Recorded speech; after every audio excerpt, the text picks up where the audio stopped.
Ahora que estamos con la licenciada Olga Fernández Chávez, seguramente ustedes quieren saber, como yo, cómo analiza usted, licenciada, esta nueva pericia que se ha hecho y los nuevos elementos, qué dudas le generan y qué opina.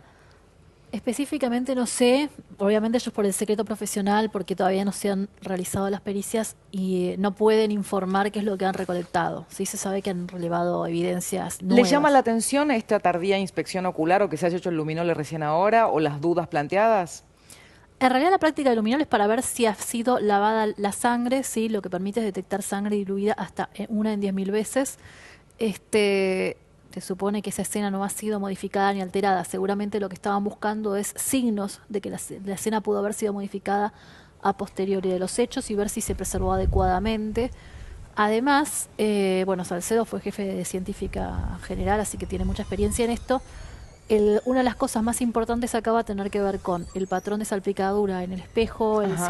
si ha sido interrumpido, porque generalmente cuando se interrumpe por la mano corresponde con la continuidad, ¿sí? O sea, Este es un dato muy importante el que aporta, que también puede tener relación con claro. si se vuelve a hacer el disparo con la misma, la misma arma, ¿no? De hecho, lamentablemente en Argentina no tenemos peritos expertos en patrones de mancha de sangre, o sea, podemos hacer el curso, pero no tenemos laboratorios para ello, ¿sí? Porque lo ideal es reconstruir la escena haciendo un disparo empírico y en base a eso se puede calcular la proyección con una misma arma, incluso se dispara con la misma arma y de preferencia con similar munición si queda, en este caso no tenemos tantas, y de ahí se determina en base a la altura del fiscal y la que se consideró que fue la posición de disparo, si la ergonomía de la caída corresponde.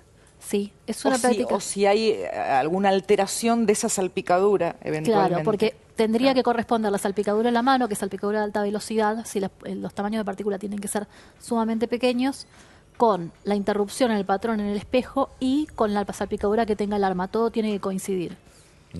Pensábamos, nosotros hablábamos del luminol desde hace semanas, Sí, nos extrañaba que no se hubiera hecho. sí. Es fundamental el luminol para determinar dónde pudo haber hecho o habido otras manchas, no solo de sangre, hemáticas, pero fundamentalmente hemáticas, si alguien lo mató y fraguó la escena del crimen. Como dicen los expertos, es si alguien arrastra o modifica, aunque limpie, la mancha queda. Por eso es fundamental lo de hoy. Claro, obviamente por eso lo han solicitado, para ver si ha habido una mancha hemática que, no coincidiendo, ha sido borrada, ¿sí? Y en ese caso, o ha habido un rastro que han tratado de eliminar.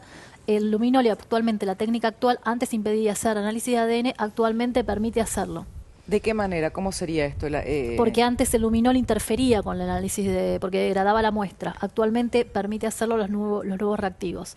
Y O sea, adicional, perdón, a ver, esto es importante. Si se sí, encontrase sangre en una pared que ha sido borrada, sí. que se detecta con la prueba de luminol, digámosle a la gente, la prueba de luminol, ¿cómo es? Se Básicamente ilumina, es un reactivo de orientación, da positivo con varias sustancias, pero entre ellas sangre, diluida incluso hasta 10.000 veces. pero ¿qué hace? ¿Se pinta la pared con ese No, reactivo se aplica el reactivo, se apagan todas las luces y y se esto ilumina? fluorece. Es como Sí, las películas, es realísimo. exactamente. ¿Sabés en qué Ahora, caso en fue muy esa pared y importante? sobre Sí. esa pintura se puede sacar y tomar, en este caso, el ADN de esa sangre. Incluso una mancha lavada que ha sido diluida, que si se detecta por luminol podemos hacer ADN Y para ver si acá es corresponde donde con el perfil de Nisman o de otra Y persona. acá es donde yo iba a mencionar el caso de García Belsunce. Recordemos que una de las reconstrucciones clave de lo que pasó con María Marta En la García subida, Belsunce ¿no? eran las manchas limpiadas en la Sí, escalera, en la escalera, en la que se habían subida, la borrado escalera. y que el luminol permitió mostrar que ahí había manchas de sangre.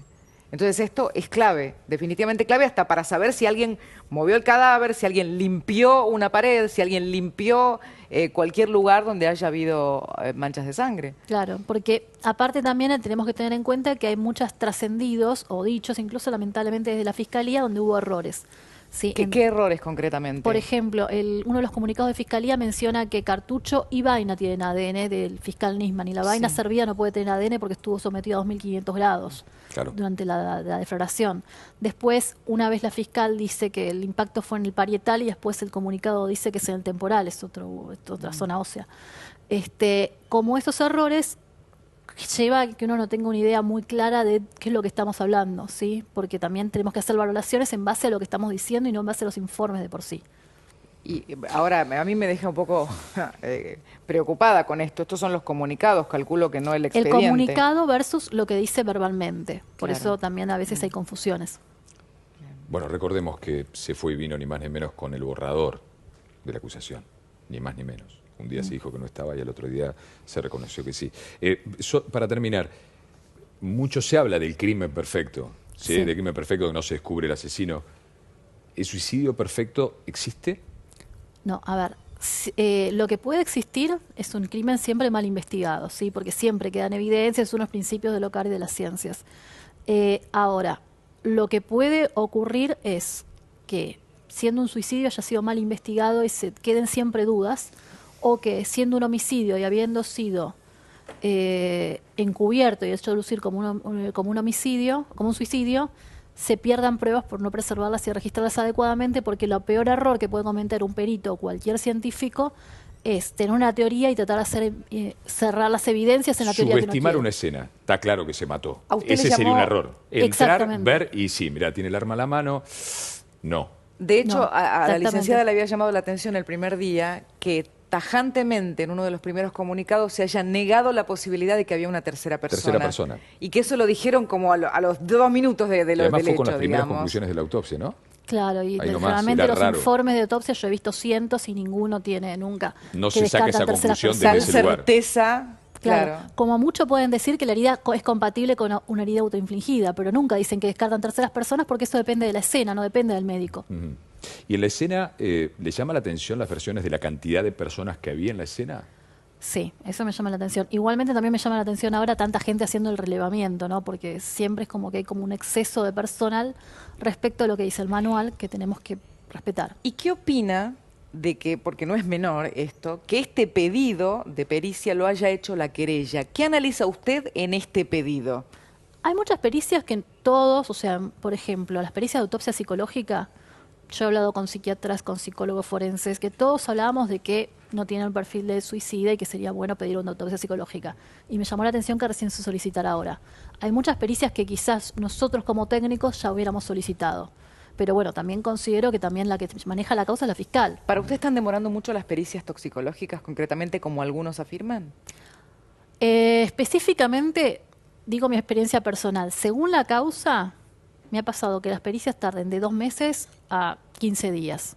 Depende de la O sea, que estamos en los plazos de laxitud En los posible. plazos. Son sí. reactivos que tienen que madurar, ¿no? Corríjame, yo no entiendo nada de eso. Digo, es como que tiene que madurar en eso. realidad depende de que el perito tenga tiempo, porque hay otras causas que también están esperando y que el perito tenga tiempo de analizarlo específicamente. Después lo hacen, lo inyectan directamente, creo que la mayoría los hacen por cromatografía gaseosa y se hace automáticamente y en Bueno, el día suponemos sale. que hay prioridad en esta, ¿no? Licenciada, Se le hago una supondría. consulta. Si se hubiesen hallado pelos hoy, Sí, pelos, sin bulbo, sí. sin vulva de pelo, ¿es necesario todo el pelo?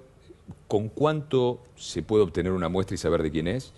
A ver, en cuanto al ADN, con el bulbo ya podemos hacer un análisis. Exacto, Ahora, pero si no para estuviese- caracterización necesitamos 50 cabellos de la cabeza para comparar, por ejemplo.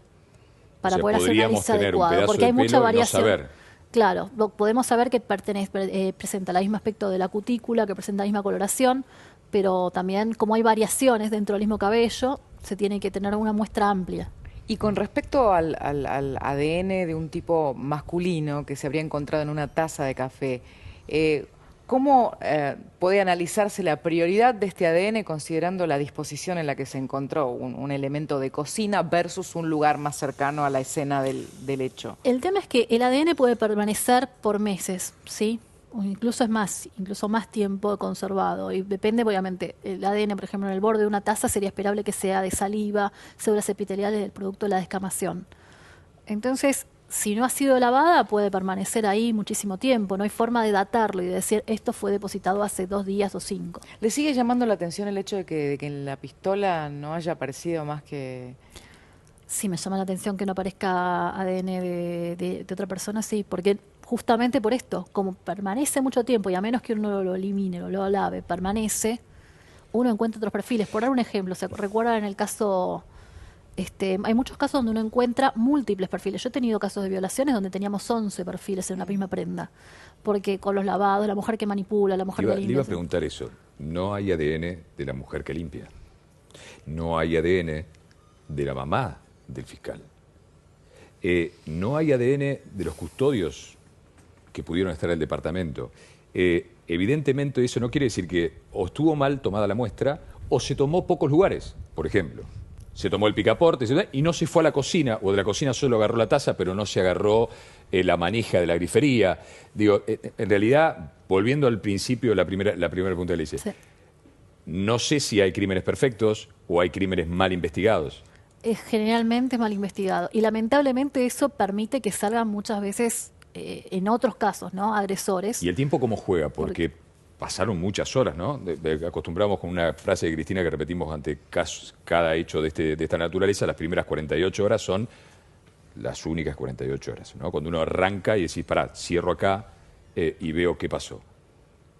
¿Ahí se puede recuperar ese tiempo? A ver, el ADN con esto de que permanece podría todavía, si permaneció y no fue afectado por degradación bacteriana, debería permanecer. O sea, en picaporte, ese tipo de lugares, todavía se podría recuperar Si no se limpió. si no se limpió. Ahora, por dar un ejemplo, ADN, no sé, en una tapa que estuve en contacto con algo que ya quedó en la heladera y como no hay nadie para descartarlo, se contaminó y ya se perdió. Es así. Y es así con eso, con todo, porque también ha pasado tanta gente y una vez que levantan la custodia se empieza a volver más laxo, una vez que ya ha pasado la parte perimetral de la gente de científica y lo levanta la fiscalía. Entonces ahí tiene menos cuidado de no contaminar y en no entrar y arrastrar En la evidencias. verdad y en la realidad, no en las películas, cuando hay una escena del crimen, 3 gritos de un inspector o de alguien de pericias hacen callar a todos, o la gente va a hacer la pericia, está la orden del comisario político, lo que fuera. En la práctica está la orden del comisario, por lo menos por lo que yo sé de mis colegas. En la práctica, por ejemplo, yo les enseño a mis alumnos, yo soy docente de policías, que no tiene que pasar a alguien y me han preguntado, ¿y qué hago si baja una autoridad y quiere pasar? ¿Y qué van a hacer? En la película le dirían que no, y En quedaría este caso, fuera, acá en no. este caso En el la procedimiento práctica, no. indica que no deberían haber dejado pasar a Bernie, por ejemplo. No tiene que pasar nadie a la parte de la pericia, a la parte interna donde se considera que es la escena del crimen que va a incluir no solamente el baño, sino todo el departamento, solo los peritos. Hasta tanto no lo determinen los peritos y lo determine, se le informe a la fiscal y la fiscal, que es la que organiza la escena y la que manda, lo levanta. Licenciada, gracias como siempre, ¿sí? Un gusto. Gracias, licenciada. Muchísimas Olga gracias. Fernández Chávez. A ver,